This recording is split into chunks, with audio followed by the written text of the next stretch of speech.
السلام عليكم ورحمة الله وبركاته. الحمد لله رب العالمين والعاقبة للمتقين ولا عدوان إلا على الظالمين، ثم الصلاة والسلام على أشرف الأنبياء وإمام المرسلين سيدنا محمد وعلى آله وصحبه أجمعين.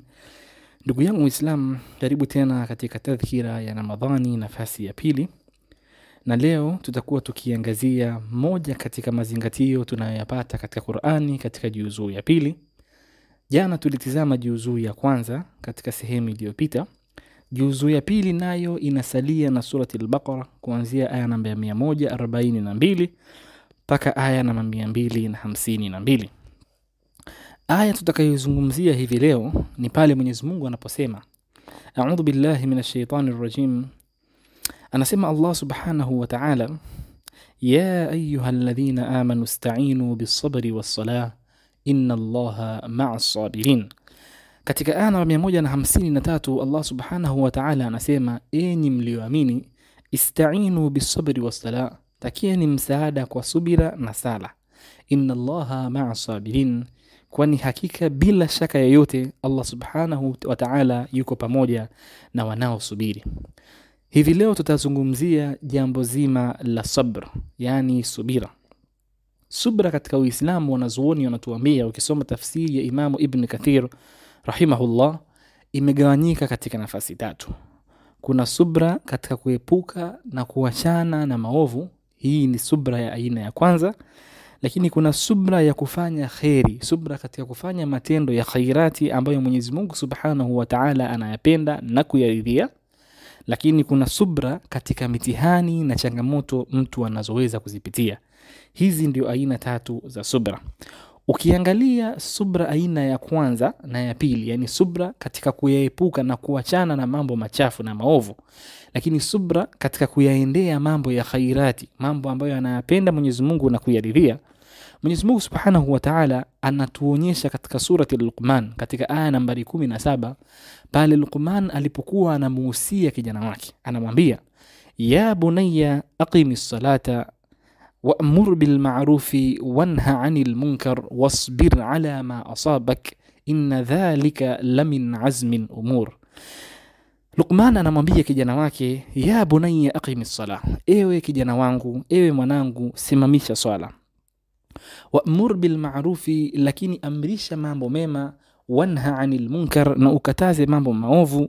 Lakini ukiwa unafanya hayo yote katika kuamrisha mambo mema, katika kukataza mambo maovu, na maana hiyo wewe mwenyewe ukiwa unaacha mambo maovu, basi wasbir ala ma asabak, subiri kwa yale ambayo yatakukuta, kwani inna dhalika min azmi al-umur, kufanya hayo ndiyo mambo hasa ambayo ni ya kuazimiwa.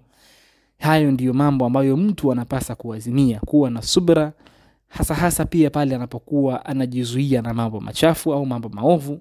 Lakini pia kwenye mambo ya khairati inabidi mtu asubiri ili aweze kuyatekeleza. Ama ndugu zangu watukufu wa Kiislamu, subra katika nafasi ya tatu, subra katika mitihani. Katika sura hii surati al-Baqara, Mwenyezi Mungu Subhanahu wa Ta'ala anasema katika aya namba 155, وَلَنَبْلُوَنَّكُمْ بِشَيْءٍ مِّنَ الْخَوْفِ وَالْجُوعِ وَنَقْصٍ مِّنَ الْأَمْوَالِ وَالْأَنفُسِ وَالثَّمَرَاتِ وَبَشِّرِ الصَّابِرِينَ, kwamba hapana shaka yoyote tutakujaribuni kwa chembe ya hofu, waljui na njaa, wanaqsin min al-amwali na upungufu wa mali, wal-anfusi na watu, wathamarati na matunda, lakini wabashiri sabirin, wape bishara njema wanaosubiri. Watu wa aina gani? Mwenyezi Mungu anasema katika aya namba 154, alladhina idha asabatuhum musibah, ni wale ambao wanapokutwa na msiba, qalu, wanasema, inna lillahi, hakika sisi ni wa Allah, wa inna ilayhi raji'un, na hakika kwake yeye tutarejea. Na Allah anasema, ulaika alayhim salawatun min rabbihim wa rahma, watu hao wenye subira ambao wanasema mambo kama haya, maneno kama haya wakipata msiba, anasema ulaika alayhim salawatun min rabbihim wa rahma, basi hao juu yao zitakuwa baraka zitokazo kwa Mola wao mlezi na rehema. Wa ulaika humul muhtadun, lakini hao ndio wenye kuongoka. Kwa hiyo tumombe Mwenyezi Mungu Subhanahu wa Ta'ala atujalie na sisi tuwe wenye subra kwenye mitihani, ili tuwe na tupate baraka za Allah Subhanahu wa Ta'ala na rehema zake, lakini tuwe katika wale ambao Mwenyezi Mungu Subhanahu wa Ta'ala amewaita walioongoka.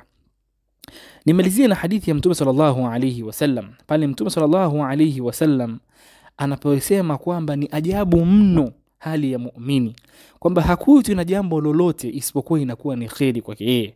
Mtume sallallahu alayhi wasallam anasema in asabathu sarra, akikutwa na jambo ambalo ni la mtihani, ni jambo ambalo ni zuri, basi fashakara, basi mtu huyo akashukuru, kana khairan lah, inakuwa ni kheri kwake yeye kwa kushukuru kule kutokana na jambo ambalo ni zuri.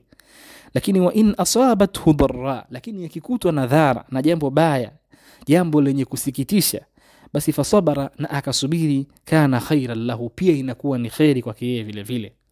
Kwa hiyo tukufu wa Kiislamu, huu ndio ulikuwa ukumbusho wetu wa siku ya leo. Ni hizi aina 3 za subra ambazo sisi inapaswa tujipambe nazo. Subra katika kujiepusha na mambo mabaya, lakini subra katika kuyafanya mambo ya khairati ambayo anayapenda Allah na kuyaridhia, lakini subra katika mitihani ambayo inatukuta kwenye maisha yetu ya kila siku. Na Allah subhanahu wa ta'ala anatuambia katika Zumar, katika surati Zumar aya ya 10, malipo ya mtu anayefanya subira ni makubwa mno. Anasema inna ma yuwaffas sabirun, hakika wenye subira watalipo ujira wao bighairi hisab, bila kuwa na hisabu yoyote. Hizi ndio faida za kuwa na subra. Na kwa haya machache tunamuomba Allah subhanahu wa ta'ala atujalie tuwe ni wenye kusikiliza maneno na tukafuata aliyokuwa mazuri. Subhanakallahumma bihamdika ashhadu an la ilaha illa anta astaghfiruka wa atubu ilaik.